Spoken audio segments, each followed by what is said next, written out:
What's up, everyone? Welcome to my Castlevania 2 Simon's Quest walkthrough. I guess we're just gonna get right into it here. We begin at the town of Jova, which is the first of 7 towns I believe we'll be visiting throughout the game. And the first thing you want to do is just go into this room, store, I don't know what the hell it is, and buy holy water from this merchant person who looks like a revenant of some sort. Okay. We're going to be trying to do this in the allotted time to get the best ending, so I'm not going to be dicking around talking to all of the villagers. In general, you know, exploring. We're just going to go from point A to point B, try to do this as quick as possible. And what we're doing here is farming. We're farming because we have to buy something else in the town of Jova, and that is the white crystal. The white crystal itself is jack shit, it's nothing, but we're going to need it to trade for... the blue crystal, which we're going to need to trade for the red crystal. In order to buy that white crystal, then we're going to need 50 hearts. Moreover, we're going to need about 200 hearts, I'd say. 200 to buy the next item that we need to buy, which is a chain whip in the town of Veros. Now you see me rushing back in here. I didn't do this arbitrarily, okay? This game works on a day-night cycle, and the time shows up in your inventory screen, like when you press start. Night begins at 1800, and it ends at 6 o'clock a.m., of course. And you want to monitor that as much as you can without it becoming annoying, because time is of the essence, especially early in the game where most of your farming is going to occur. You're not going to be farming throughout most of this game. I've deliberately designed this sort of path so that we can get most of the farming over with early. But to do that, you're going to have to be pretty intense about it. So when I was out there to the right of this town, I was farming, but I was also monitoring my time. And I try to come back in here and get up the stairs so I can get in this spot right here and farm these witch zombie green things, ladies of the night, and get as many hearts as I can. Okay? So you want to try to make your way up here. I don't know. I try to do it around 1600. It's not that precise, but I just want to be at the top of the stairs before night falls. I'm going to do the same thing before we get into Veros. We're going to do some pretty intense farming or grinding, whatever you want to call it, outside of that town. Yeah. So anyway, that's all we're doing here. We're trying to get the 50 hearts to buy the white crystal, and then we're going to be trying to get a further 150 so that we can buy the chain whip. The whips are really expensive in this game. Okay, so we've got what we need, and we're going to get the useless white crystal. You'll notice the vendor isn't there. For some reason, he or she, I don't know what that is, has trouble spawning in if you're in a certain place when the night ends. So you got to go into that store, that bodega, and come out and, make them spawn in. So now we're heading over to the town of Veros, again, where we're going to be buying the chain whip, which is, I don't know exactly how much damage it does, but it does more than this piece of crap that we have now. It's going to help us. It's going to be of immense help before we end up getting the most powerful whip in the game, which is the Morning Star, which we're going to eventually set on fire and call the Flame Whip. But that's later. None of this here is too challenging. It serves your interest when you're side-scrolling in these Castlevania games to try to get in a kind of fluid motion. The more you get pensive and start sitting around contemplating your next move every step you take, you're going to find the combat more difficult. Generally speaking, the encounters are set up so that if you kind of just fluidly go through each part, the enemies will be in a pattern that you can deal with more easily. I guess that's not always true, but it's usually true. I find it easier anyway to just run through most of this stuff. In any case, if you take damage, in most towns, not all towns, there is a church which you can go into in order to heal yourself by getting some sort of benediction from the priestess or priest in there. I don't know, this game is really obscure. So like I said, what you see me doing here, we're just farming. Trying to get as many hearts as we can. You're going to see me monitoring my time, making sure I get down those stairs and into the town to buy the stuff I need before night falls. It's really important to do that if you want to stay on schedule for getting the good ending to this game, which, by the way, requires you to beat it within 7 days. 7 days or fewer. So while we're doing this, I'm just going to say that I didn't know much about this game. I played it when I was a kid and I hated it like most people did. And I was inspired by Dragov Belmont, who's my YouTube friend, my YouTube brother. 1 second. I'm coming in here to buy this dagger because I have the money to do it. But if you don't have 200, enough to spend 50 here and 150 on the whip, don't buy the dagger. You don't need it. You're not going to need it for anything.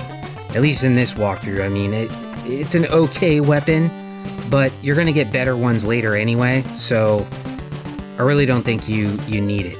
There's a church where you can heal yourself, by the way. So I was inspired to give this game a second look by Dragoth Belmont, who is the most sincere and true Castlevania fan that I know of. He did a great walkthrough for this, exploring everything, taking his time, and I basically swore to him a blood oath that I would come back to this game, learn it as well as I could, and do a walkthrough for it. So that's what I'm doing. The other person who inspired me was this YouTuber who I just discovered recently, who goes by the name, his channel name is You Can Beat Video Games. I've more or less followed his path in this. It's the reasonable path to follow. But I just want to give a shout out to him because he does amazing work. His channel is about to take off into the stratosphere. I've seen it grow like 2,000 subscribers in the past week. It must have been being recommended a bit more by the mysterious fucking algorithm on YouTube or whatever, but he deserves it. He deserves all of those subs and more. He's great. He does old NES games, and yeah, I'm going to be learning a lot from him, going back to Mega Man and Double Dragon and whatever. So it's imperative for me to give a shout out to him because I learned a lot from him. I probably wouldn't have been able to learn this game as well as I know it without him. Which brings me to a more general point. You do not want to play this game without a walkthrough. That is the dumbest thing you could possibly do. And I don't care how prideful you are. Don't be a tough guy. Don't be a hero. Use a walkthrough. This game was, if any game was built for a walkthrough, this is the game. It was made for it. End rant. So what we're doing here is getting the Sacred Flame, which is an actual useful weapon. It's basically a hypercharged version of what the Holy Water was in Castlevania 1. Yeah, except the flames go way up into the air, and they're very useful against some of the toughest enemies in this game, the Sacred Flames. Don't leave home without it. The Holy Water and the Sacred Flames are the only side weapons I believe I'm going to be using in this. I won't be using any of the daggers or anything else. I will be using some laurels, but I don't consider those weapons. We'll get to that later anyway. Yeah, so don't be a tough guy. Do this game with a walkthrough in hand because, you know, here's an interesting thing. A lot of people say that the game is so confusing and obscure in English because the localization was bad, but in my research I found that that's not true. Overall. I mean, I'm sure there are a few cases where the Japanese is clearer, but on the whole, it's not. It's just the way the game is. It's filled with obscure bullshit, cryptic nonsense that means nothing, false hints, anything you can imagine to fuck you up, and as I recall one reviewer saying, make you feel stupid. That's what the game is gonna do. It just wasn't meant to be picked up and played. It wasn't built that way. I don't know. I've heard people speculate that it was made in synergy with Nintendo to sell Nintendo powers. I don't know. You're not going to have fun playing this game on your own. That's a fact. So here we go buying garlic in the town. I believe this is Algiba. The garlic is a special item that you can, again, how are you supposed to know this shit? You're going to go out to the graveyard to the right of this town, put it down on the ground, and some gypsy is going to spawn and give you a dagger, a silver dagger. There's no reason to do this. You don't have to do it. Like I said, the daggers are not very useful. I just do it to show you. And there's one more place where the garlic is going to be very useful, and we can spawn that gypsy again and get I don't know what the technical name of it is, but a bigger inventory case where we can carry more laurels. Laurels give you invincibility for a brief time, and they're super useful later in the game. So we're coming up here now, finally, to get rid of this stupid white crystal we have and get a more useful blue crystal. We're not actually going to use the blue crystal because the castle that it takes you to, we're going to do that much later. So we're just going to be using this blue crystal to exchange for the red crystal later on. And we are... where are we heading now? We're going to be heading, I think, to our first mansion here. There's 5 mansions in the game, which we have to go to in order to collect 5... you can't say body parts. Remains. They're antiquities of Dracula and body parts, but we're collecting them so that we can burn them and hopefully remove this curse that we have on us at Castlevania, which is actually the name of Dracula's castle. So, as we head back left, which is a novel thing for Castlevania, usually you don't move left in Castlevania, but now you do. You have a semi-open world here. I think it's worth mentioning or elaborating on the obscurity of this game. Like, why come back to it? Why even bother returning to this game, which is so flawed? And my answer is that this is an instance of a game, of a work. You know, they exist in all fields of art, movies, music, you name it, books. It's an example of a work that is highly ambitious, but also a great failure. It is, as I would call it, an ambitious failure. That's what it is. And people's attitudes towards ambitious failures tend to evolve over time. At first, the failure is most apparent, and so the hatred for the failure, the frustration with the failure, consumes every other emotion or attitude we might have towards the game. But in reality, you can have two somewhat different and opposite emotions, evaluations, judgments. You can hate the game for its failure, you can hate the work for its failure, or you can appreciate it and respect it for its ambition. I suppose you can do both at the same time, but it's hard to love and hate something equally, okay? Generally then, what happens with games like this, or works like this again, is people calm down, learn more knowledge gets out there, making the work less frustrating, allowing us to appreciate the ambition a bit more and see what the work contributed to in the future. This game is often credited with starting the Metroidvania genre. It's usually people say it's Symphony of the Night, but come on, look at this game.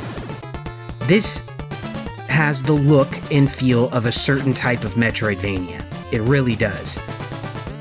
So I have no problem with saying this was one of the first Metroidvanias, as we understand the term today. It didn't work at all like Super Metroid did or anything like that, but it had big ideas and was trying to do something that the people involved with the creation of the game just weren't capable of doing. Those blocks are invisible, by the way. Be sure not to fall down them. Be sure not to fall down when you jump through them or try to jump on them. Again, this is obscure pitfall nonsense all over this game. And it's not just the gameplay that's obscure, like what are you supposed to do? The story is obscure. I went on Reddit asking avid fans of Castlevania, you know, stans. They've played every game. They know all of the lore. Pause for a second. We're buying an oak steak here. You have to do this in every mansion in order to pop the bubble surrounding the item you need to get. Yeah, don't use it. It can't do anything except do that very specific function. So keep that in mind. It's gonna cost you 50 hearts, which is not a big deal because look at all these enemies. You can just farm them up if you don't have them. So like I was saying, I asked these avid fans, please clarify the story, clarify the specific details of Castlevania 2 for me. We're going to be getting, by the way, again, I'm sorry to interrupt myself, but I need to tell you this. This is Dracula's rib. You want to keep this equipped at almost all times, except when you don't have to, because it serves as a shield, which can block projectiles. Alright? It's really the only useful relic of Dracula's that there is. The other ones sometimes do some things, but they're not useful. They're not valuable items. You don't need them for anything except to burn them at the end. Another interesting thing, I almost forgot this. This mansion, it's called Berkeley Mansion, you know? It's a reference to Berkeley Castle in Gloucestershire, in England, which is where the rather brutal King Edward II, he was supposedly murdered in 1327. I don't know. It's an interesting story.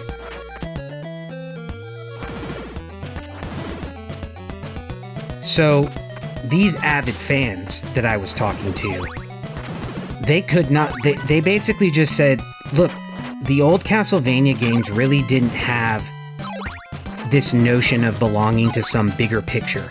It wasn't this universe of lore that was going to have devoted fans and TV series and a whole plethora of mythological offshoots and branches and characters and basically be its own world.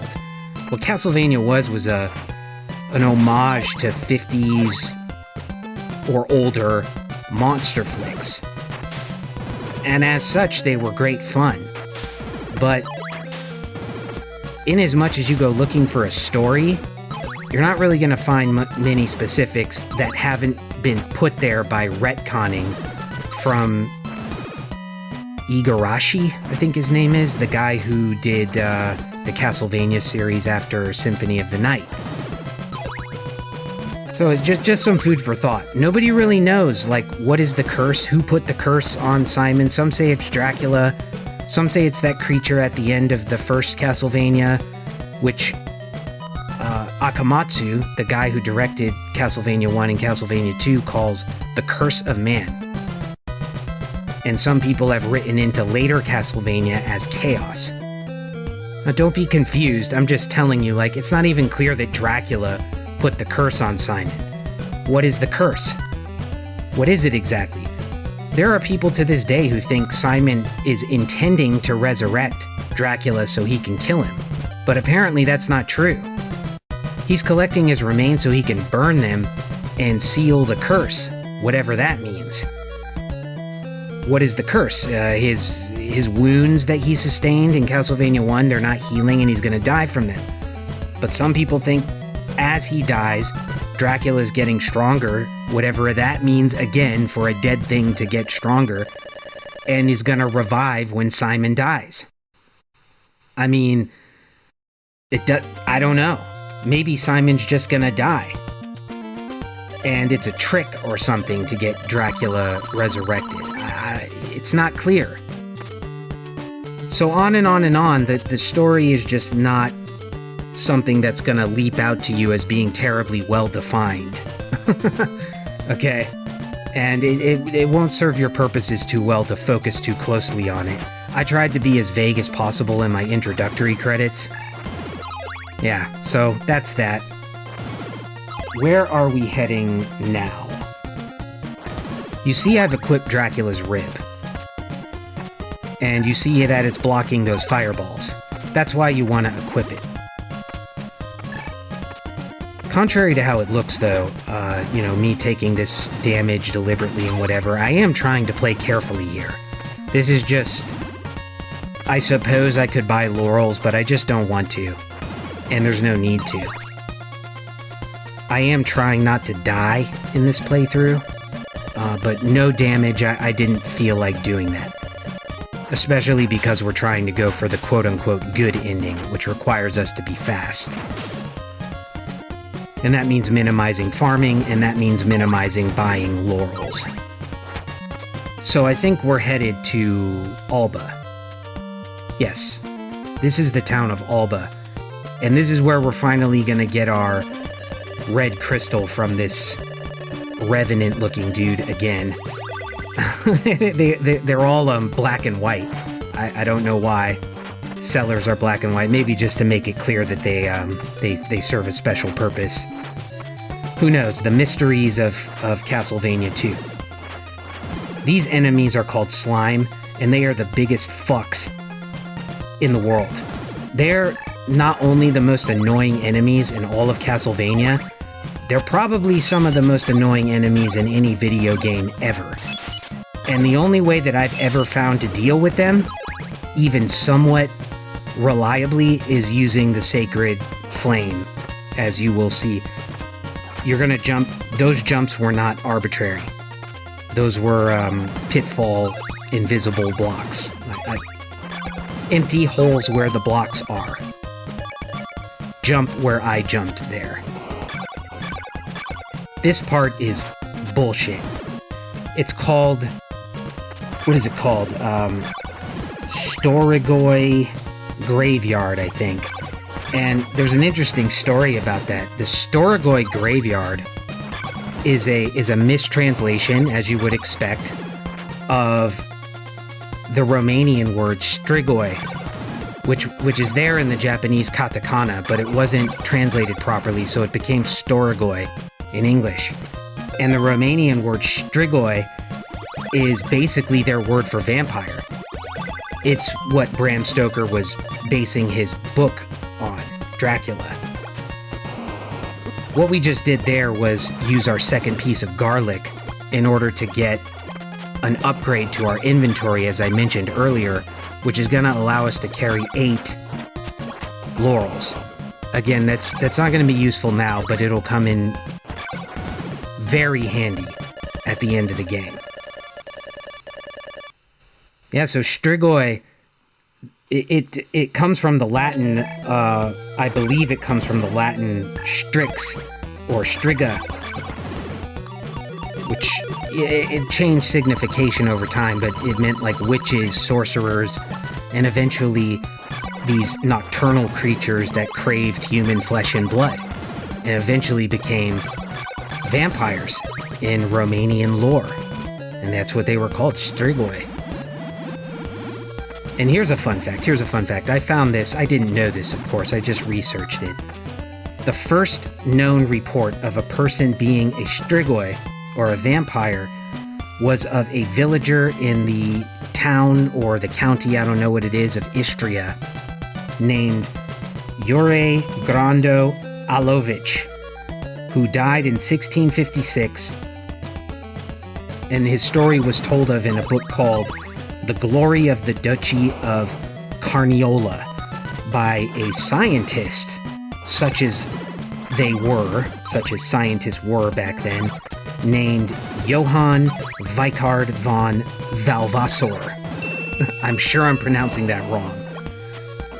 And that is the first written mention of vampires so far as is known.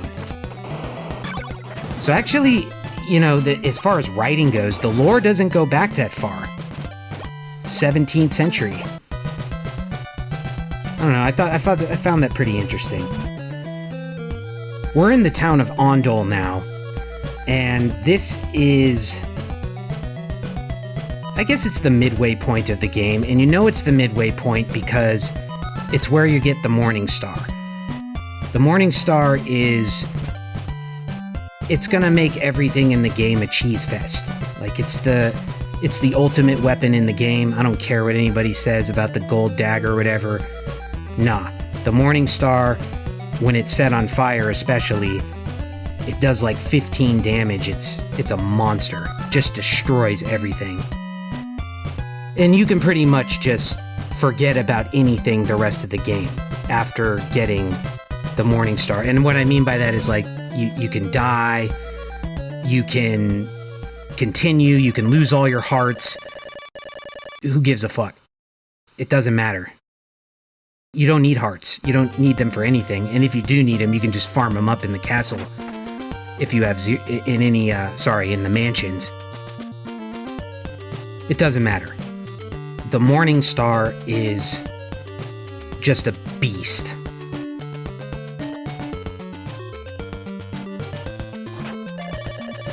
And here we are, it's going to cost you 200 hearts.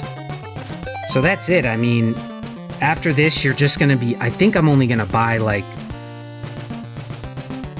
I'm going to buy stakes, of course, in every mansion, which are going to cost you 50 every time. But other than that, I'm just going to buy some laurels at the end of the game.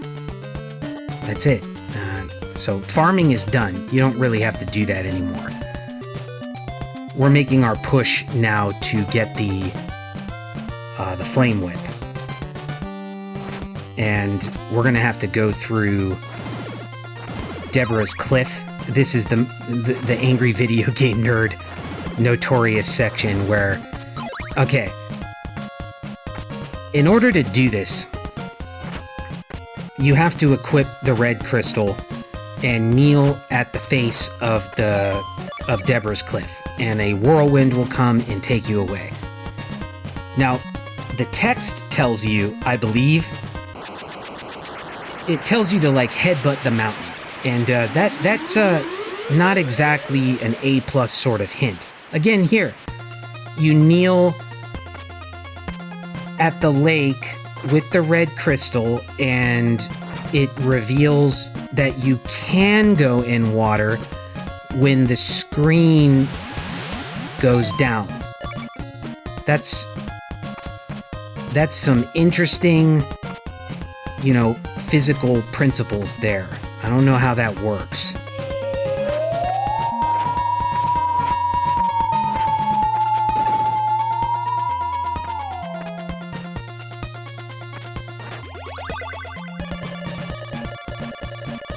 So here is the fire upgrade to the Morning Star. Look at that beast. Look at that monster. That whip is more monstrous than anything else in the game. Can you imagine having that thing on you? Simon must be strong as hell.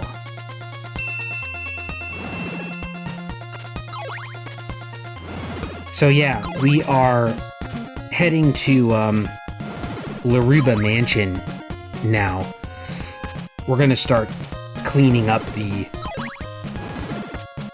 mansions that may have been a little more difficult when we didn't have the flame whip, but now that we have it, everything is just gonna be cheesecake. I guess if you're interested, a little mechanical detail is this thing you see me doing when I jump, and I throw my whip out when I jump. It's called a whip jump or something, and yeah, it just helps you get some extra height. They actually mention this in, like, the Nintendo Power, I think. So it was an intended mechanic by the developers. Yeah, so this is gonna be very close here. I was really hoping not to die, so I was being very careful about taking damage, and I really wasn't sure I was gonna make it across this river. Again, if you bought a laurel, you could this would be no problem.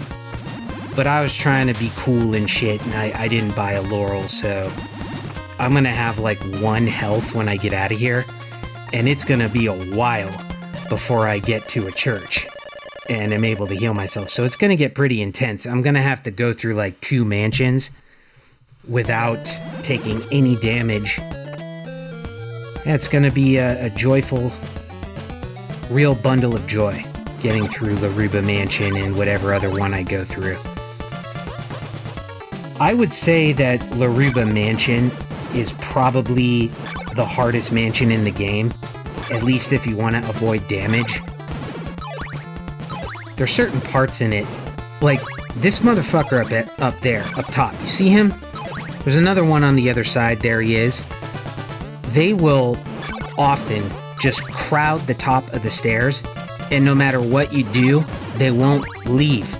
And they keep charging at each other, so they don't line up on one side or the other, giving you space to get up. And it's almost as though you just can't avoid damage when they do that.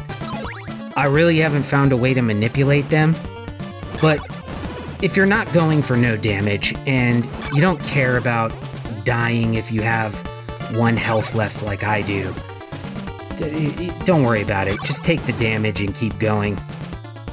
Or die and keep going. Remember, you don't need a shit ton of hearts anymore, because you already got the Morning Star. So you can see I'm being very careful here. I knew that bone was going to go there. It always does that. So just stand there when you jump up. Yeah, believe me, I was really practiced in this part. We're gonna buy our steak over here, and then when we go over to the right, you want to kill the dude down there with he's a bone throwing motherfucker. You want to throw sacred flames on him. They're gonna start proving their use real soon, these weapons. Here and with the slime is where they come in most handy. Again, this guy, I haven't found a good way to manipulate him. Okay, I just know that if you somewhat begin by staying a little closer to the spikes, he won't crowd you into the wall and throw a bone up and hit you when he jumps down. I end up just killing him with the Sacred Flame, and suffice it to say, I consider this just luck. Because whatever I did, I didn't do it on purpose. You shouldn't feel as though any of this is very pressing. You know, it's just me and my silly thing about not dying. For you, you know, you're just gonna want to beat the game at first, and then you can worry about getting technical with it and shit. So just tank it. Just tank it if you have to. Who cares? Again, you want to jump down there and hug the wall, and turn around as quickly as you can and whip that guy twice, or else he's gonna hit you. It's kind of bullshit, you know? They're just setting it up so that it's almost automatic you're gonna take damage. Not quite automatic, but almost. When we get to the bottom here, we're gonna be fighting our first boss in the game, who's called Vampira, and I've seen other places refer to her as Carmilla or Camilla. I don't know if that's quote-unquote canon or not, but I'm just gonna mention it anyway. You have to kill her, and that's fine because she's easy as shit. You just stand here, block her fire when it comes down, and then whip her twice whenever she circles. And she really didn't think this through, going around in circles and not moving out of her little circumference, because we can just stand here and whip her. I don't know, maybe she's constrained, but you have to kill her to get the magic cross, which is, you can't get into Castlevania without it. The other boss in the game would be, before Dracula, is the Grim Reaper, and you don't have to fight him. He's just going to give you a bigger and better dagger, a gold dagger. It's going to cost you 2 hearts to use it, so I don't give a shit. I don't kill death just because I don't care. It's not that he's hard. You can just come in and stun lock him with the Sacred Flames. It's kind of weird how the bosses respawn though, isn't it? You can just run by him. So, before we get out of Laruba Mansion, we're gonna have to make a trek to the left here and get 8 free laurels. I I didn't really know about this. I didn't know about much in this game, but I have to say that You Can Beat Video Games gave me this bit of information. This is why you want to get the upgrade to the satchel earlier, because it will allow you to get 8 laurels here instead of 4. And you see me using one right now. It's a good stress reliever, you know? It's the Prozac of this game. It helps you relax and mellow out, not be so depressed. When you have to jump across fire, poison, noxious lakes, radioactive lakes. So now we can get out of here. And getting out of Laruba Mansion is a hell of a lot of fun. I recommend it. It's gonna be the most fun 5 or 10 minutes of your life.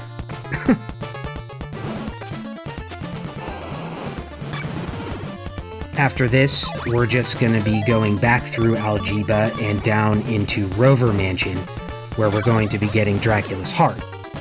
I have no idea what it does. I used to know, but I don't care because I don't use these things anymore, and you don't need to. Don't even worry about it. Dracula's rib. That's where it's at. Ribs. McRib. Drac rib. Learn it. Love it. Equip it. Block shit. Okay. So.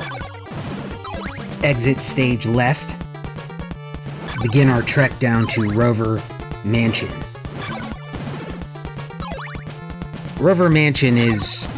I really don't know what it's a reference to. Maybe someone else does. It's very easy, and it just has one of the more annoying sections of platforming in the game. You're at no risk, though. You're not going to die there. You're just going to maybe get a little frustrated and pissed off. No harm, no foul. You'll be fine.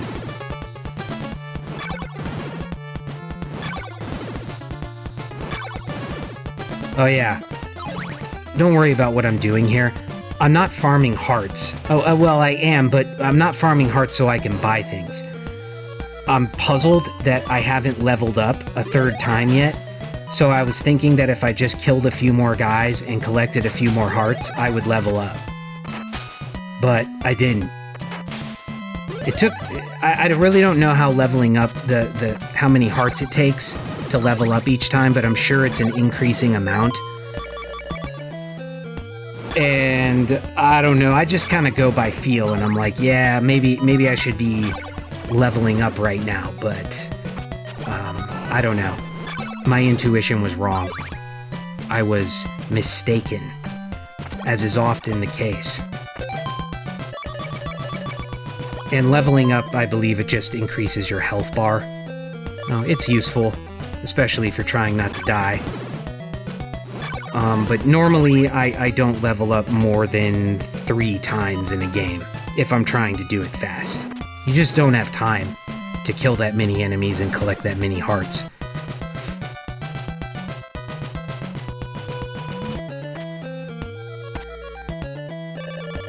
Alright, so you see, I still haven't found a church yet. I'm still really struggling. This is gonna take some ingenuity here. Yeah, I'm gonna have to deal with these spiders. They try to trap you in later sections that you have to run through. I got hit in those sections earlier, but here I know I'm not gonna be able to tank any damage, so I gotta think of a way to do it. So we're off to the bottom here. We couldn't come down here before, because when we passed it the first time, I believe we didn't have the necessary crystal, and it would just be a dead end without it. Now we do. We're gonna have to kneel at another lake, another one of those magical... I will die if I go into water, but if I know that there's a town beneath it, I will live. It's just... It's awesome. I mean, it's worth looking into.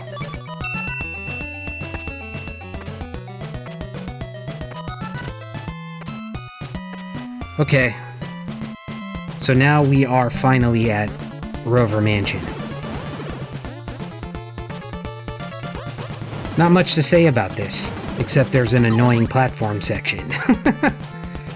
You're gonna be jumping through this, whatever you want to call that, translucent, transparent blocks, which have no physical reality. They're illusions. And then this weird thing. It's like all of a sudden this became a Mario game or something. Like, what the hell is that block doing there? I mean, there's nothing like that in the rest of this game. As far as I remember, not in Castlevania 1 either. Oh, it makes no sense to me, but it's kind of cute. Wouldn't let me jump over it there, and it's purple. Awesome. I don't know why that's awesome. I just feel like saying awesome. Awesome. Purple blocks, moving, for no reason. That's Castlevania 2.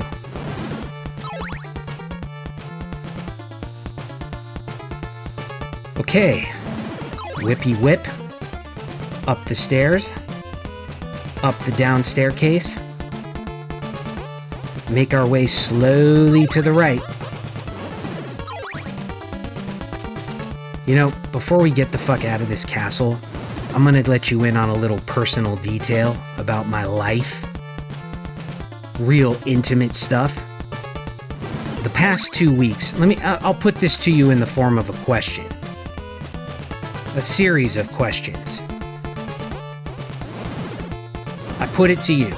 Have you ever, just out of curiosity, have you ever got a cut or a scratch or an abrasion on your cornea?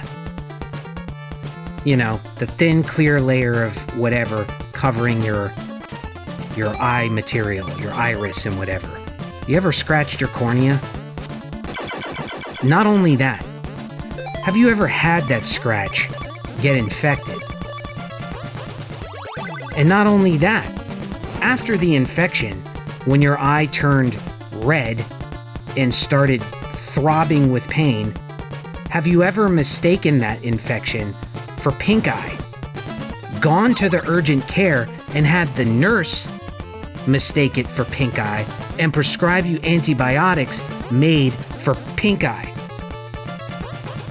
Additionally, have you gone home, taken those antibiotics for 2 days, had your eye get dramatically worse to the point where tears are streaming from your eyes, just leaking like a broken faucet? The redness, the bacteria, the cut throbbing with malice saying, fuck your eye, to the point where you've become functionally blind after 48 hours. Just a blur. I had my vision tested at the clinic, and it went from 20/20 to 20/80 in the span of a day. And I don't know what it was after the second day. But that by the by. Have you ever gone, after not being able to sleep for 2 days, to the ER because the medicine isn't working and you're going blind and you can't lay down without a rag on your eye to dry up the tears streaming down, and had the ER perform all this invasive crap on your eye, putting dye in it, looking for what's wrong, and finally telling you that you have a scratch on your cornea, it's infected, and you might have iritis and are in danger of developing a corneal ulcer? Let me tell you, if you never had any of that, if your answer is no to all of that, dude, you gotta try that shit. You know what to ask for Christmas. You haven't lived unless you've experienced an infected cut on your cornea. It is the bee's knees. It is the shit. It is the most pleasant experience I've ever had. I highly suggest that you try it. It's just me being your friend. I'm telling you, you want to do it. Listen. In all seriousness, that shit lasted 2 weeks. They had to change my prescription, and I was seriously teetering on the edge for a while. And I never imagined that something like that could be so painful. Have you ever had sand in your eye? Or an eyelash? Now imagine having sand and an eyelash in your eye at the same time. But that's not the pain. That's just the foundation of the pain. Okay, you constantly want to rub your eye because of that shit, but you can't do it because it's infected and it feels like someone stabbed a knife into it. It is legit top 2 or 3 most painful things physically I've ever experienced in my life. It is so painful that I cringe when I say the word eye. And I don't mean E-Y-E, I mean the letter I, anything involving I. Iris, Simon, the sound I makes me cringe. I'm so obsessed with it that as I'm narrating this right now, I'm feeling the swelling in my eye not fully gone and worrying and freaking out that it's gonna come back and I'm gonna be in that miserable pain and suffering all over again. So that's what I've been dealing with since I finished my Resident Evil 7 walkthrough. Just fucking pure joy. I'm loving life. Loving it. What would life be without that kind of shit to make it awesome? I mean, why wouldn't you want to live? It's before you're born, and the gods are like, hey man, you want to stay up here with us? You know, you're a spirit, nothing can really hurt you, you live forever. It's awesome. But, hey man, you could be human too. You could be born, you could go on Earth. There's fucking Castlevania 2 there. There's fucking Resident Evil 7. There's all this awesome shit. There's hot chicks. There's sweet dudes. Everything is awesome. Beautiful scenery. Food. McRib. All of that shit. What do you say? And you're like, oh, okay. Being human sounds pretty cool. Then you get born, and then it's like, oh shit. I got asthma. I got allergies. I get headaches. I get nausea, I eat too much, I get sick. I eat the things I like, I get fat. I eat the disgusting shit, I hate it, and I'm unhappy. And then I'm fit. You know, everything is working at cross purposes, and then you get older, your dreams are crushed, the horizon narrows in on you to a pinpoint, and then you get a fucking scratch on your cornea, and it gets infected, and you almost go blind. You know, and that's not even the cherry on the sundae.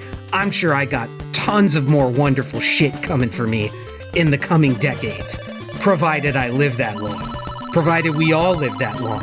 You know, I'm getting very existential now, but that's because I'm playing Castlevania, and it makes you think about life and death and good and evil and the spirit world and flame whips and eating pork chops that come out of walls, you know, and it gives you something to aspire to. Look at this text. What a horrible night to have a curse. I mean, think about that. It's a terrible translation. The Japanese makes a lot more sense. I can't remember what it says, but the Japanese makes a lot more sense. It implies that there's a good night to have a curse. Or at least a not horrible night to have a curse. Why is this night in particular a horrible night to have a curse? I can tell you this much. Like, I was having a pretty good night when my eye first got infected, and it was still a terrible curse. And I don't think it would have been any better or any worse depending on how good or horrible the night was. A curse is a curse, and it fucking sucks no matter what. But that's just me. Maybe you disagree. Maybe you have a different opinion. Maybe you think there is a good night for a curse. When it rains, it pours, right?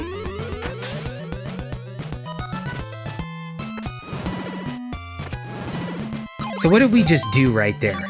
Now that I'm done, talking about life and death and infected corneas. What we did was, we equipped Dracula's heart, and he takes us to a different mansion, which is Bram's. Look at the spelling of this. Bram's, like it's like graham cracker. Bram's. They couldn't even spell Bram, as in Bram Stoker, properly. Like, that's how fucking lazy the people were who did the localization for this game. It's unforgivable. Like, there's no excuse for it. it's cute now in retrospect, and I laugh at it, and it's funny as shit. But in terms of, like, how can you live with yourself? What I'm saying is, you imagine yourself making a video game, right?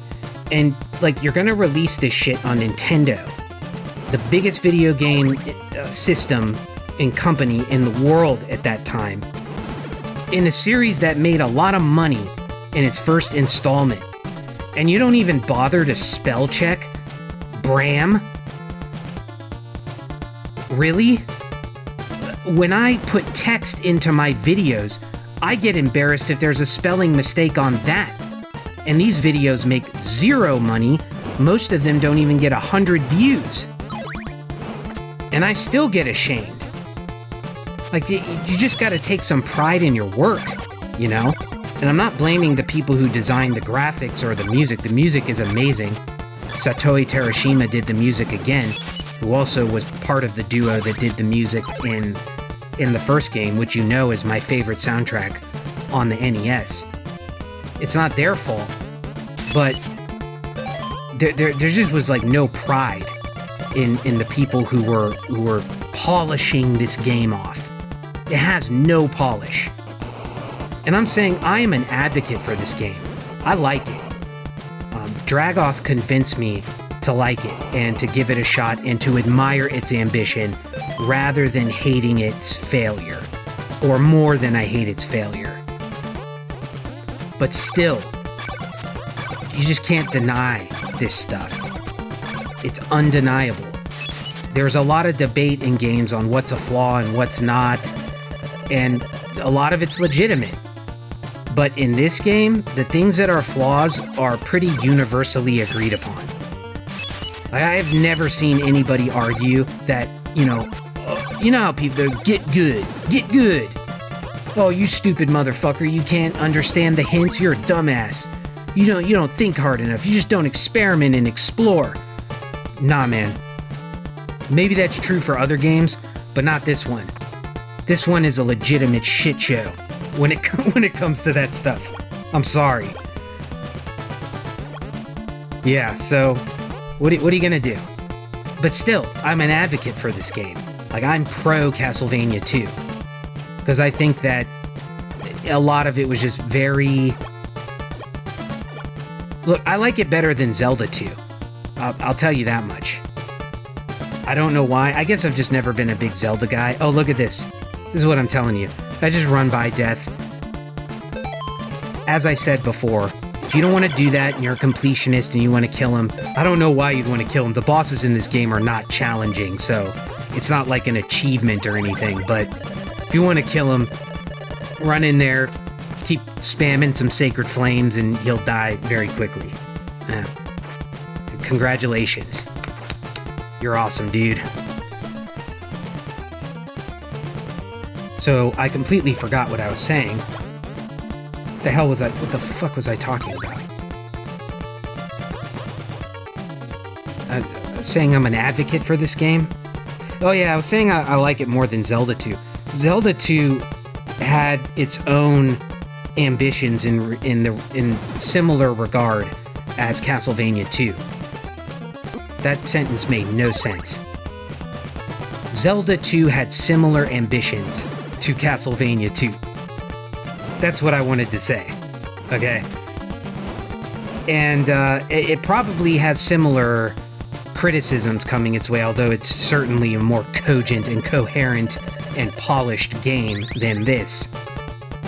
But you know what I love about, like, Zelda has it's a fantasy genre, and it's just not my thing. I'm not saying it's a bad game. Probably objectively it is a better game than Castlevania 2, but it just doesn't do it for me. Castlevania 2 has a really great atmosphere. Like, I would say the horror atmosphere in Castlevania 2 maybe is even better than in the first game. Just the atmosphere. And the music is... I think most people would probably say they think the second game soundtrack, this game, is better than the first. I don't agree, but that doesn't mean I don't think it's amazing. It complements everything in the game perfectly. The problem with it is that with this repetitive, like, night and day cycle, You just keep hearing the same shit over and over again, and due to the training that your brain gets to find it really annoying when day changes into night especially, you learn to associate the music with that annoying, frustrating feeling. I mean, even when I just listen to the music now on YouTube without playing the game, I kind of just like wince, and I'm like, ugh, what a horrible night to have a fucking curse. What a fucking horrible night to hear this music. And that's a damn shame, because it is really good music.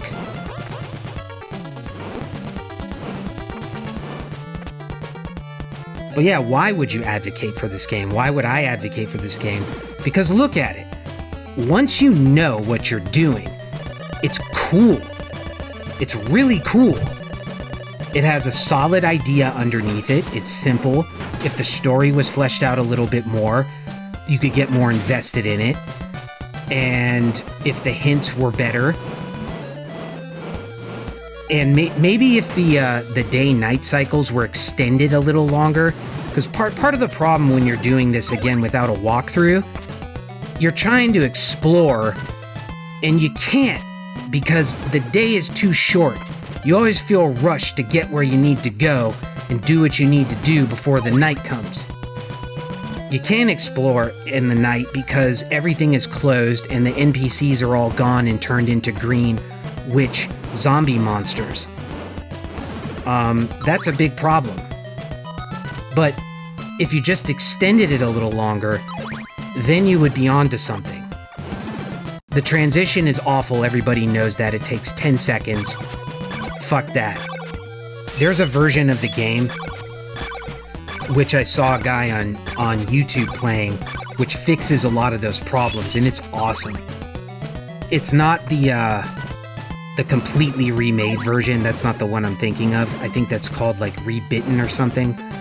And it's not exactly the redacted version. It's close, but it has some other hacks like changing from night to day is automatic. There's like no text. It just happens organically. It's awesome. I recommend watching it. Maybe I'll link to it. It shows you the promise that this game has and just how unpolished it was. Because with just a little tweaking from interested, caring, programmers, it became a truly, truly good game. And it's a damn shame. But the foundation is there.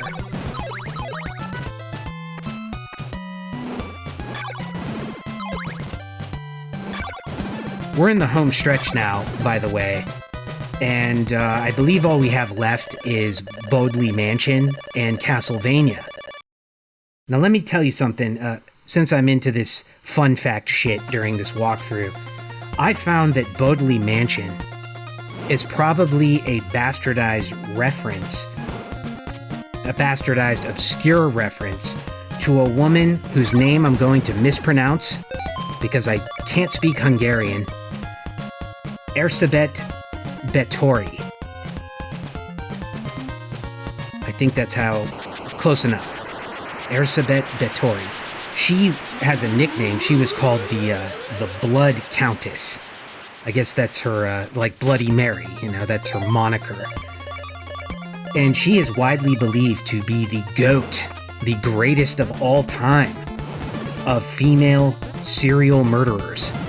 Mass murderers, I guess. It feels weird to call someone who killed hundreds of people a serial killer. You kind of transcend the serial there and become a mass murderer, So I would call her a mass murderer rather than a serial killer. She lived between 1560 and 1614 and apparently suffered from epilepsy. And supposedly the 650 or so people her and her crew murdered, that was partly related to her quest to, find a quack cure or some occult cure for her epilepsy. There was all sorts of weird shit I read, like wiping innocent people's blood on your lips was a treatment at the time, like people who didn't have epilepsy, or mixing non-epileptic blood with like pieces of skull and holding it as an epileptic fit ended. No shit. And this isn't even medieval. This is like 17th century.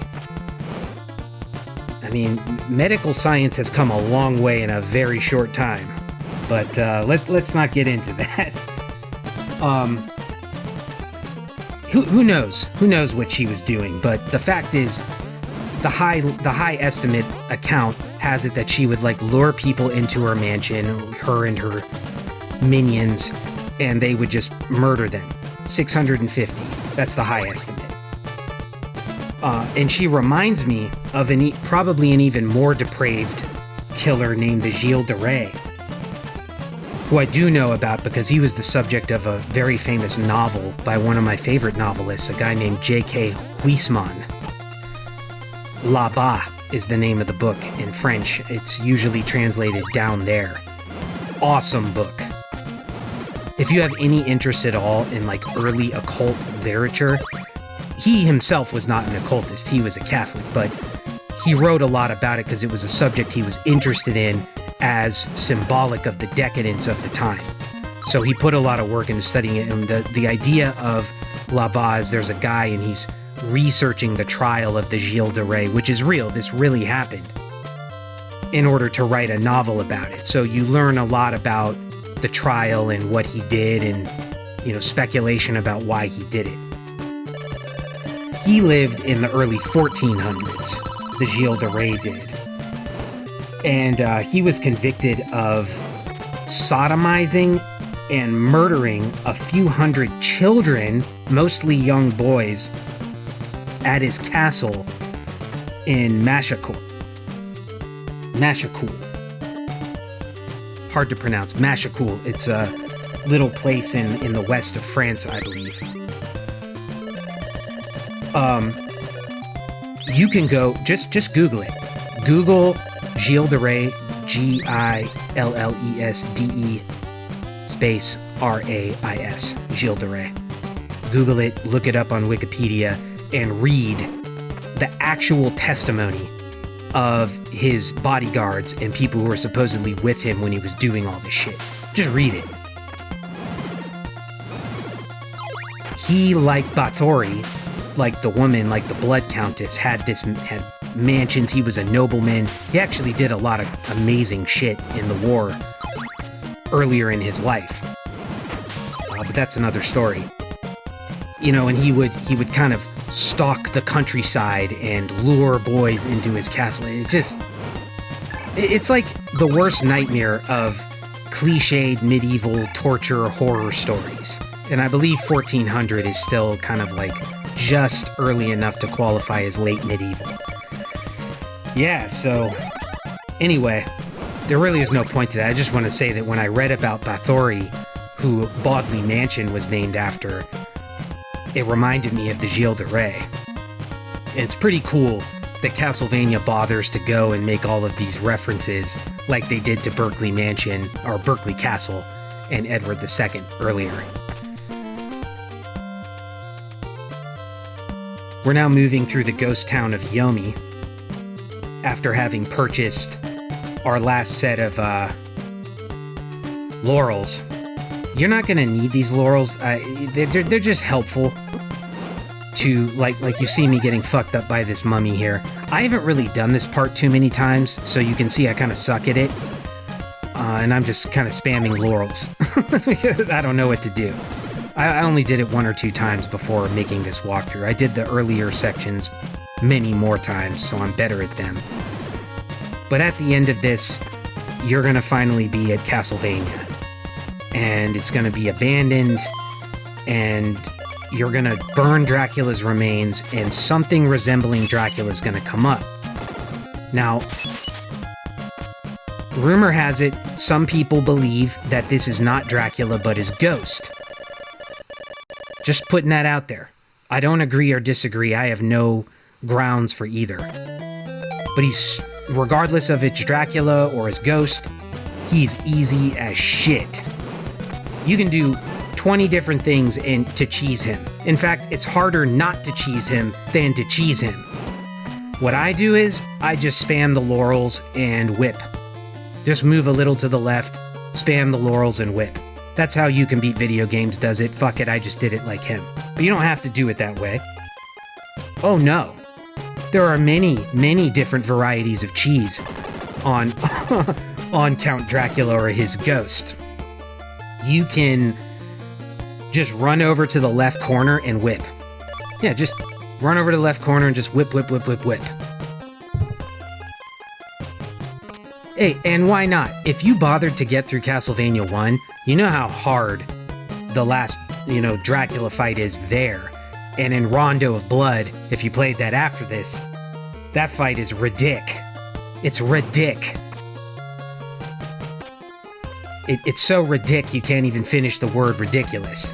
So it's nice to have a final boss fight that's kind of, well, it's anticlimactic. It's so easy it's anticlimactic, but I don't mind it.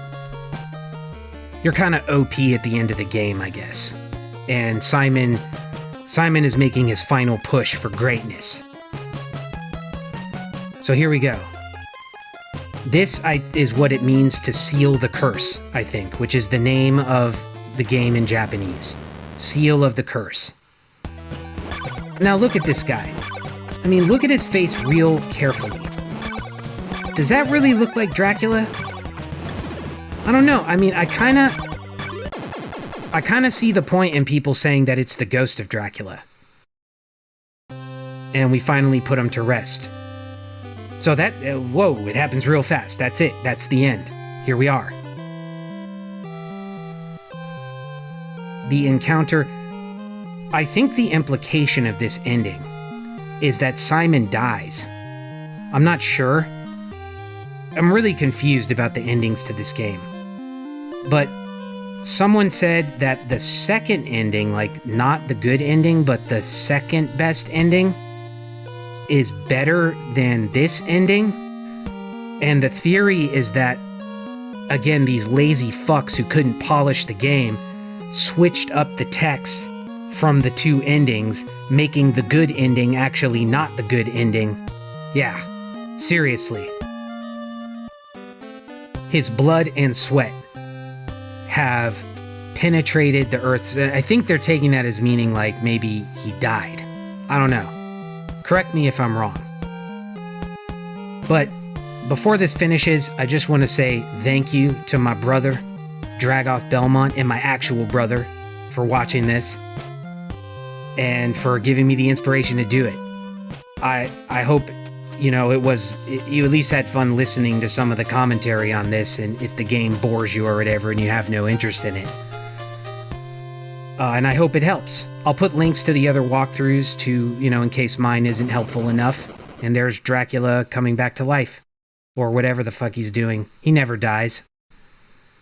Life goes on. He keeps wanting to come back to life because he does not get infected scratches on his cornea. And with that, I will close and end the walkthrough. Thank you for watching. I appreciate it. Have a good one, guys, and take care of your eyes. See you later.